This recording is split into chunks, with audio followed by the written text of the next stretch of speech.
The United States just launched a new round of tariffs targeting its closest trading partners, Canada, Mexico, and China.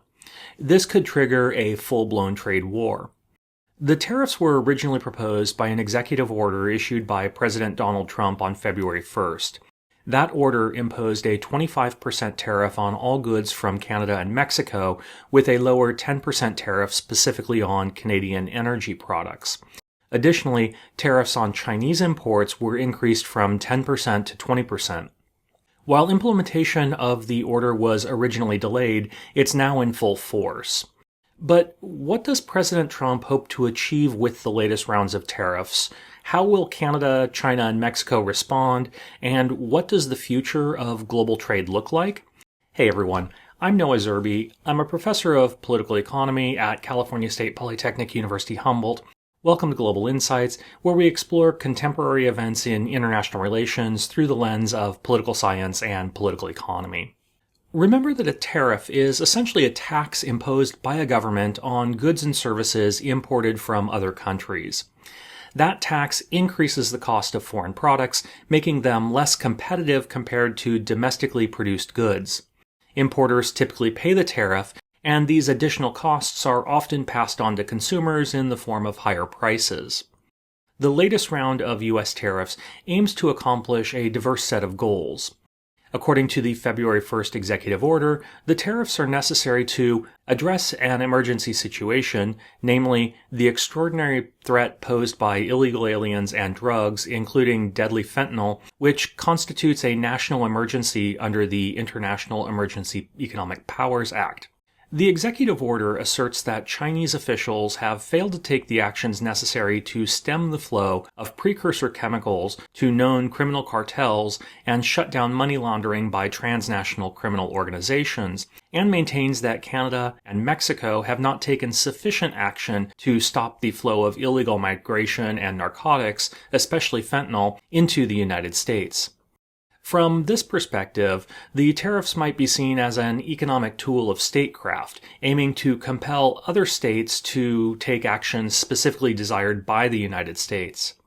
But more broadly, President Trump views tariffs as part of a broader strategy to protect and develop domestic U.S. manufacturing capacity. Indeed, in addition to the current tariffs on China, Canada, and Mexico, President Trump has announced plans for a 25% tariff on all aluminum and steel imports into the country, currently scheduled to go into effect next week, as well as unspecified tariffs on agricultural products and foreign cars for April. President Trump has also suggested tariffs on the European Union, and worldwide tariffs on copper, lumber, and other imports may also be on the horizon. From this perspective, tariffs are intended to protect American manufacturing from foreign competition. Historically, this was one of the primary goals of tariffs under a strategy called Import Substituting Industrialization, or ISI. ISI was prominently pursued between 1930s and the 1960s in developing countries like Argentina, Brazil, and Mexico, among others. Essentially, the idea of import substituting industrialization used tariffs to raise the cost of imported goods in order to protect nascent domestic industry from competition. The idea was that over time, domestic manufacturers would grow and become more competitive on a global scale. This fits into President Trump's longstanding America First approach, which prioritizes reshoring manufacturing, reducing dependence on global supply chains, and using economic leverage to achieve broader political and security goals. By imposing new tariffs on auto imports or semiconductor manufacturers, the idea is to encourage the development of those industries domestically inside the United States. Finally, President Trump has also alluded to the idea of raising revenue by the tariffs that might be then used to fund a variety of governmental initiatives and programs. Prior to the passage of the 16th Amendment and the introduction of federal income taxes in 1913, tariffs were a critical source of revenue for the federal government, accounting for about 90% of all federal revenue from the 1790s through the 1860s.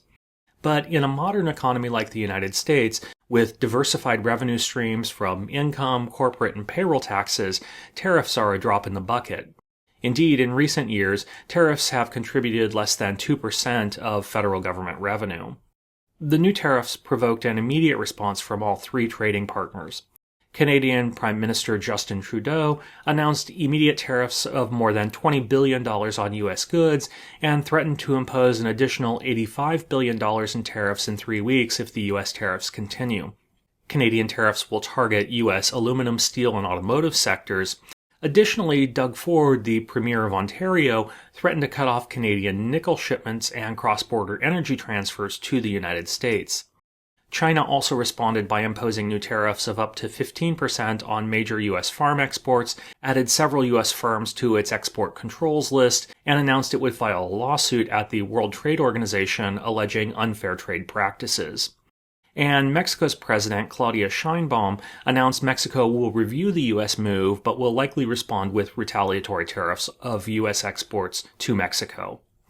In targeting Canada, Mexico, and China, the United States is targeting its largest trading partners. According to data from the U.S. Trade Representative, the United States exported more than $394 billion worth of goods and services to Canada, $330 billion to Mexico, and $143 billion to China in 2024. In the same year, it imported more than $412 billion worth of goods and services from Canada, $505 billion from Mexico, and $438 billion from China, generating a trade deficit with all three countries. Put another way, Canada is the largest recipient of U.S. exports, accounting for 17% of all U.S. exports. Mexico is the second largest purchaser of U.S. exports, accounting for 16% of U.S. exports. And China purchases about 7% of U.S. exports. And China and Canada each provide about 13% of the imports purchased by U.S. consumers, while Mexico produces about 16% of U.S. imports. These new tariffs will have a variety of impacts. In the short term, the new tariffs will likely lead to higher prices for consumers. Remember that tariffs are essentially a tax paid on goods imported into the country. When the tariffed good transits into the country, the government collects those taxes from the importer. In order to maintain profit margins, the importer usually passes these additional costs on to consumers by increasing prices. And while tariffs can sometimes be used to try to protect domestic manufacturing, tariffs reduce competition, making importing goods more expensive, potentially reducing their competitiveness against domestically produced products. Without the competition from lower-cost foreign producers, domestic manufacturers may feel free to raise their prices. Further, to avoid the impact of tariffs, businesses may alter their supply chains, sourcing products or materials from alternative, potentially more expensive suppliers. These adjustments can increase production costs, which are then transferred to consumers through higher prices. And over the long term, if tariffs remain in place, the higher prices can fuel inflation, as those higher prices resulting from the tariffs are internalized. And the higher rate of inflation could persist if U.S. trading partners retaliate, as they've already promised to do. Indeed, a report by the Yale Budget Lab estimates that tariffs will increase the rate of inflation by somewhere between 0.7 and 1.2% and decrease the GDP growth rate by 0.6 percentage points from baseline estimates without tariffs. Indeed, according to the Federal Reserve Bank of Atlanta, the U.S. economy is on track to shrink in the first quarter of 2025, though some private banks offer more positive estimates.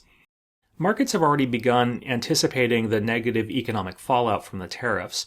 Indeed, immediately after President Trump announced the United States would move forward, markets fell sharply, fearing potential supply chain disruptions, especially in the integrated North American car market. Consumer sentiment in the United States also declined sharply, with many Americans citing concerns over tariffs and inflation. And the Canadian dollar and Mexican peso also saw sell-offs. The impact of the trade war will be unevenly felt. While the Chinese and American economies are relatively large and well diversified, and are thus more likely to weather the economic fallout from any trade war effectively, the Canadian and Mexican economies are highly dependent on the U.S. market. While the United States accounts for more than 80% of Mexico's export markets, Mexico only purchases about 14% of all U.S. exports, giving the U.S. significantly more leverage in the relationship. Similarly, more than 3/4 of Canadian exports are sold in the United States. This suggests a differential vulnerability between the economies in a prospective trade war, and Mexican and Canadian economists are already warning of the possibility of a deep recession in both countries triggered by the U.S. tariffs. The new tariffs also represent an interesting reversal for the United States. For much of the past 3 decades, U.S. trade policy, and indeed global trade policy, was shaped by a neoliberal consensus. That consensus prioritized reduction in trade barriers, the free flow of goods and capital across borders, and the expansion of global supply chains. The North American Free Trade Agreement, which took effect in 1994, embodied this approach in the North American context. By eliminating most tariffs and trade restrictions between the United States, Canada, and Mexico, NAFTA aimed to increase economic efficiency, lower consumer prices, and integrate production across the continent. That agreement was replaced during the first Trump administration when the United States-Mexico-Canada Agreement, or USMCA, was negotiated. The logic of neoliberal trade policy was straightforward. Reducing tariffs and promoting cross-border investment would make goods cheaper, increasing economic growth, and enhancing global competitiveness. For the United States, this meant that companies could source materials and labor from abroad, particularly from countries like Mexico and China, where wages were lower, thereby reducing production costs and passing those savings on to consumers. In exchange, U.S. companies would gain access to growing consumer markets abroad, particularly in emerging economies. But the new round of tariffs and the broader economic approach they represent marks a sharp departure from that neoliberal playbook. Rather than emphasizing the benefits of open markets and global economic integration, the tariffs represent a return to economic nationalism, a belief that economic self-sufficiency should take priority over efficiency gains from globalization. This shift reflects growing skepticism, not just from President Trump, but across the political spectrum, about whether trade agreements have truly benefited ordinary people. Indeed, while the neoliberal trade consensus shaped much of the global economy after the Cold War, its domestic legitimacy in the United States and elsewhere eroded over time. From the Battle of Seattle protests against the WTO in 1999 to mounting bipartisan criticism of China's entry into the World Trade Organization, skepticism about free trade became a rare point of agreement between populists on both the left and the right.